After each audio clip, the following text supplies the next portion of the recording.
What is happening, guys? Welcome back to the YouTube video. So as you can see, we're in the gym performing our 25 minutes of cardio on the stairs right now, and didn't Dara fucking forget his AirPods. So no music today, so I'm going to try and keep myself preoccupied by vlogging and answering some kind messages on the Stairmaster here whilst Chloe is doing her session. So just at a sunbed before I actually hopped on the Stairmaster, so I'm well warmed up already, which is nice. Today I'm going to take you through full kind of day in the life. I'm going to walk you through some of the food adjustments that I've made to my current plan to make things a little bit easier to get down for me. Managing my appetite in the tail end of this push-up, well, in the last third of this push-up, I would say. And then we also have push on the cards today, which we have actually made some adjustments to for this session. So I will run through those, exactly why we have done those, and take you through the session briefly as well. So guys, we're back from the gym, back from cardio, and Chloe had pull. She's logging on to work there now.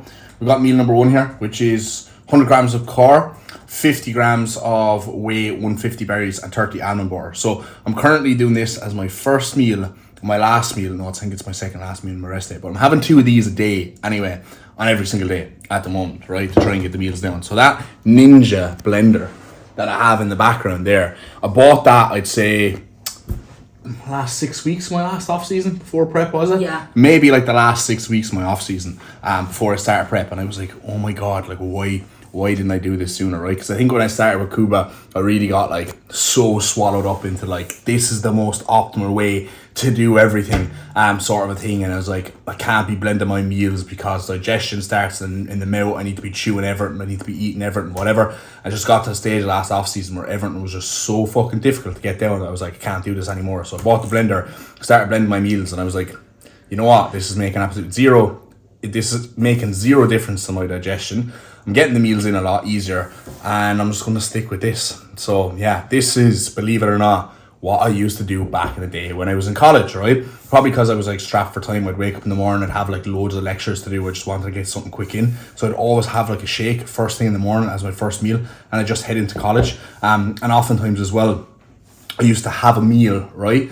And I'd have a shake straight after the meal, or I'd bring the shake like with me into college and I'd like have it there. So I'm going full circle here and going back to what I used to do when I first started going to the gym anyway, which is probably when I was seeing the most amount of progress anyway, when I was natural too as well, mind you, right? So it's funny, you know, and I think sometimes you just have to do what you have to do, right? And I'd rather just blend the meal and be able to get it into me than actually just like miss the meal completely. Not that I ever would miss the meal, right? But I could be sitting over a bowl of cream of rice, literally just like one spoon at a time, feeling like I'm going to get sick, or I could just drink it in a shake and actually just feel a lot better for it. And I honestly think if I just do this, it's going to extend my off season. Now, I will caveat this with saying, right, don't just blend your meals the second your food starts to get a little bit high, right? I'm probably doing this with the last 3 weeks, I'd say. Let's look at that, snap. We're fucking in sync, boys. Probably doing this with the last 3 weeks, right? So that would be about 4 months post-show before I actually started blending my meals, right? So 4 months of eating a surplus, 4 months of calories being at 4,200 and above, right? So like, obviously I waited and used this as kind of like a last resort. There's also some other things I have done to try and make life a little bit easier and get my meals in. And already, to be honest, in the last 3 weeks, since I've kind of made a couple of tweaks and a couple of changes, my appetite has increased, okay? My appetite has actually gotten better. So what I'm doing is working, and like what I'm doing is like what I know works to help my appetite based off experience of like trying all this stuff before myself in the past and learning from lessons of previous off seasons, etc. So I'll try to kind of go meal by meal today and try and just show you what I'm doing and just kind of touch off things briefly. But this is meal number 1 today, and it is also meal number 5 today. So the 3 meals in the middle then will be solid meals, which I actually will chew and eat. So yeah. What's happening, guys? Checking in with you all again, and we are back on the camera. It's just as well that the camera is on my desk, otherwise I would have completely forgot to even record this, as we're actually halfway through meal number 2 now. If you can see that on the screen, it's very bright. But anyway, so basically, guys, we've got 100 grams of rice here, we've got 200 grams of chicken, some nut butter, and some banana, right? So fairly easy, palatable enough meal for me to get in as my second meal. Normally I'll get like majority of my work done between my first meal and my second meal. I'm just sitting down now, standard procedure, to watch a podcast. So we've got Chris Williamson and Hormozy, new Hormozy podcast here. I'm about an hour and 13 minutes through it. So So normally when I sit down to eat, I'll watch like 20 minutes, 30 minutes, depending on how long it takes me to eat that meal, of a podcast, and just kind of relax and unwind a little bit, right? If I'm trying to answer client messages or I'm looking at client execution clips while I'm eating, that's just gonna kind of like drive the stress up a little bit. I like to completely detach my work from when I'm actually eating. Now I did work, and then I get a meal, and then I watch a podcast and I eat the meal, and then I go immediately back to work afterwards. But I like to have some sort of a separation, right? I'll never work and eat at the same time if I can avoid it, right? I'll just try and do something that completely takes my mind off work, and something that's still kind of engaging and stimulating. I find in the morning when my brain is kind of going with work anyway, I like to watch a podcast. I like to watch something informational or educational, and then just before the gym, I like to watch something stupid, right? Like the Bro Chat podcast or something. Or I'll watch like some bodybuilders full day of eating, right? Something that is not stupid, but something that is like very easy going, that I don't have to like concentrate on that much, that allows me to just like completely detach from everything completely and then just get in the zone for my session. So that's kind of how I like to work things. So I'm going to eat this meal now, watch a little bit of the podcast. I'm going to get back to the remainder of my work. Then I'm going to start getting in the zone for my training session, which I'll do after I eat my pre-workout meal, which generally tends to kind of put me in a little bit of a slump anyway, because as you'll see, it's very high carb, but we'll catch up with you for that, guys. And yeah, that's pretty much it. Also, I just thought I'd mention this. I'm reading this book at the moment from Stephen Pressfield, The War of Art it's called. Pretty good so far, and I do like all the kind of mythological kind of references in it to like Greek gods and stuff like that. I'm into that shit. I like that stuff. So this is about breaking through the blocks and winning your inner creative battles. So it's about overcoming procrastination and just starting, which I think is very needed for me right now. Not in terms of doing my work, but in terms of like content, right? YouTube content, I'm all good with. I'm good at this. Long form content, picking up the camera, talking shit about nothing. I love that. But when it comes to like sitting down and like trying to do like really good educational reels, I'm like, fuck this shit, you know? I don't like short form content. I really don't. But that's where the business is, isn't it? So I need to up my game there. But anyway, we have rambled on for long enough. I'm gonna eat this now, guys, and I'll catch up with you in a little bit. All right, guys, work has been complete. We're downstairs and we are just gonna make our pre-workout meal. So as you can see here, guys, the top of the fridge is looking very, very full of carbs here. Let me show you, right? So we've got Frosties, we've got crisp rice, we've got Frosties, we've got Cheerios, and then we've got a lot of Rice Krispies.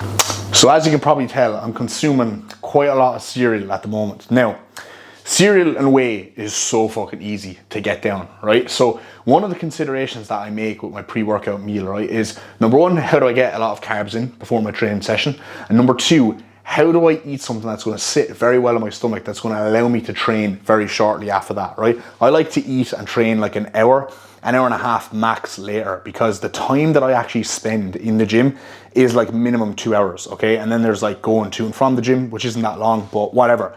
So between my pre-workout meal and my post-workout meal, there is a ton of fucking time in between those two meals. So currently at the moment, my pre-workout meal is now my biggest meal of the day, okay? So I'm gonna throw that together and show it to you and kind of walk you through it in just 1 second. All right, my people, so we've got the pre-workout meal in all its glory. Here we have got 150 grams of Rice Krispies. We've got 50 grams of Frosties, so I like the Frosties in there for taste. 100 grams of banana, and then we've got 35 grams of honey, which has magically gone from 35 to 39 there. Don't know why that's the case, but anyway, it is what it is. Also with this meal, we've got 70 grams of whey, okay? Now we only have the JP strawberry whey left, strawberry cheesecake, which isn't very ideal with this cereal meal, to be perfectly honest. So yeah, vanilla would be a lot better, but we're all out of JP vanilla at the moment. Chloe has recently done a Perform order, but honestly, the Perform whey is just not the one for me, especially in off season. Like I had it once the other day, I had the cereal milk Perform whey with this, and honestly, it made it twice as hard to get down. And this is usually not a difficult meal to get down. So the Perform whey is just thicker, just kind of sets my tummy a little bit. So I generally tend to stay away from it. So at the moment, guys, right, and this is kind of what I wanted to go over in this video, I have changed my training day setup to have 5 meals per day instead of 6, right? Because of the really long amount of time spent in the gym and between my pre and post workout meal, I was finding that having 6 meals in a day on a training day was just too much, given like where my appetite and my digestion is at the moment, okay? Because if I just like bump up my pre-workout meal and I bump up my post-workout meal, so like I take away that 6th meal and I just allocate the protein and the carbs from that meal into my pre and post, it actually turns out a lot better for me, because this cereal meal I can digest super quick, right? This is 200 grams of carbs and I can eat this and go and train an hour later, no issue. And then I have got like 3.5 hours probably between my pre-workout meal and my post-workout meal. So my post-workout meal is fairly meaty as well, right? It's the same kind of chicken rice meal from earlier, but without the almond butter and honey, and then extra rice, and then rice cakes on top of that as well, right? So I think that's around 170-ish carbs. So I've got 200 carb pre and I've got 170 carb post, right? So really, really big meals. But I've found since I changed this setup, it's been a lot better, right? Because when I come home even and have that like post-workout meal, it doesn't matter if I even get home from the gym very late. Like I might get home from the gym at like 4:30, let's say, right? Latest I'd ever get home from the gym.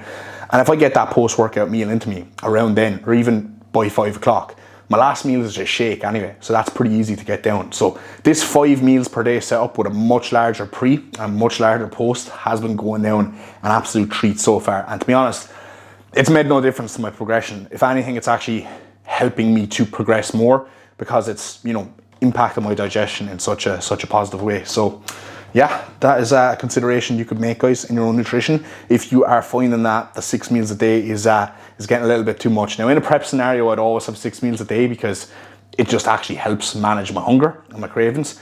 But in the off season now, this 5 meals a day has been a game changer, guys. If you have the stomach and the stomach volume to eat meals that are this big, I certainly do, and I don't find it an issue. It's just the actual appetite that the big issue is. Now let me see where there's gonna be good lighting. There we go. All right, guys, apologies for the lighting here, but we have just landed outside the gym on our way in to train push today. So we've got some adjustments to this session, which I'll show you as we go through the session, but I'm just going to talk about on here. So the prime incline plate loaded press was just absolutely killing my shoulders. I mean, like, I really like that press, but I just find the bang for buck I was getting off it in terms of like how much strength I was progressing on it and how much I was actually feeling my chest versus how much it was completely ruining my shoulders. Not just my front delts, but even like my rear delt, my rotator cuff. It was just rinsing my shoulders, and I feel like that was so bad that it was affecting the follow-on press, and it was also affecting my next push day as well. And I was finding that my push progression was getting really slow. So I mentioned it to Kuba, and he just said, look, that piece of kit is like that for a lot of people. Let's remove that. And instead what we've done is we've shifted back the Cybex pin loaded press to the first press of the session, right? So I've got my cable Y raise first, then I've got the Cybex pin loaded incline chest press, which is actually lovely, can get like really, really short on that. And then third exercise in, we've got a new addition, which is going to be the incline dumbbell press. So very happy to have this back in, as when I went back home for the month in between houses, I actually was doing a good bit of dumbbell pressing. So I was doing incline dumbbell press and shoulder pressing as well. And I was like, oh man, I love fucking dumbbell pressing. I was like, this feels so good. And obviously in Ultraflex, they have like the proper dumbbells, and they have loads of different types of dumbbells. Whereas in FLF, I had those chunky dumbbells, so I could never really like run up a good set of dumbbells. And obviously at the moment, I'm like peak off season, peak strength. I think the most I've ever lifted on dumbbells in the past is like maybe like 65 kilos or something. Did I do 65s? I think I done 65s. I've definitely done 60s for like 10 plus. Anyway, that's for sure. I think I even done that when I was at home. So anything like beyond 60 is going to be good for me. I reckon I'll get up there pretty quickly. I'll probably go in today and just try and hit the 50s for like a decent set of 8 to 10, and then like 55s the following rotation, 60s. And I'll just work my way up nice and slowly, just so I don't get any injuries, and just so I make sure I get like really kind of proficient at that movement pattern again. But once I do nail that movement pattern down, honestly, like incline dumbbell press is one of my all-time favorite exercises. Probably my favorite chest exercise ever, if I'm perfectly honest. So really looking forward to running that up, guys. So I'm going to take the camera into the gym, going to try and record some of the session for you, and if there's any little things I need to touch off during the session, I will let you know. But normally I don't like talking over or normally I don't like talking during my session in the gym because the music is always fucking blaring in that gym and you can't actually hear a thing I'm saying. But look, we'll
Yes guys, how are we? So it is the next day, as you can probably tell. Once I got in the door from the gym last night, I literally just assumed this position on the couch. So I completely forgot to record my post-workout meal and run you through any other helpful tips and pointers that I might have had. I don't think there was any at that stage, to be perfectly honest. But if you've watched the video, hopefully you will have got some useful tips and pointers that you may potentially try yourself, and it might help you if you're struggling with your appetite in your off season. There is a massive degree of just sucking it up and getting it done and just getting the meals down, guys, okay? And that is going to be absolutely key. But obviously there is little things that you can do via your own trial and error to make things a little bit easier, right? Now, I'm not saying what works for me will work for you. You know, there's no good or no, there's no perfect or ideal or optimal way to do bodybuilding for everyone, right? And that's the beauty of bodybuilding. Different things work for different people, and you kind of just have to experiment and try these things for yourself, I suppose.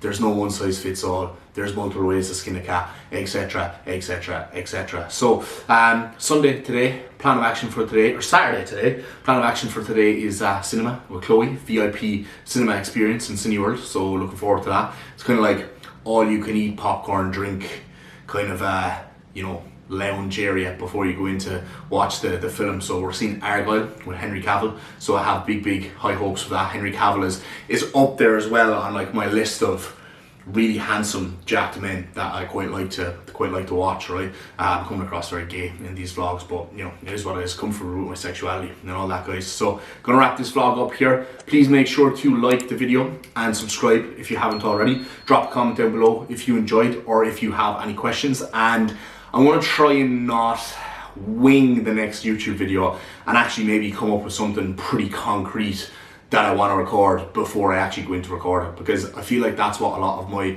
prep series was like. I kind of was like, right, this is what this vlog is going to be about. I had a plan, I had a structure for the video before I kind of done the video, and I feel like I've been a little bit lazier with that the last while. Obviously off season is exciting, there's not as much happening, but I feel like this is where I need to put maybe a little bit more effort into my vlogs. I'm just annoyed that like I can't really like record my sessions in Ultraflex as well, because you can't even hear me with the sound of the fucking music. So, you know, I think I'm using that as an excuse really to not like put out good content, but I definitely shouldn't. You know, I definitely need to just get over that and just find some way around it. But I don't want to do a voiceover for every single video either, because that just gets boring, doesn't it? Anyway guys, I'm rambling. Thank you very much for watching, and we'll catch you in the next one.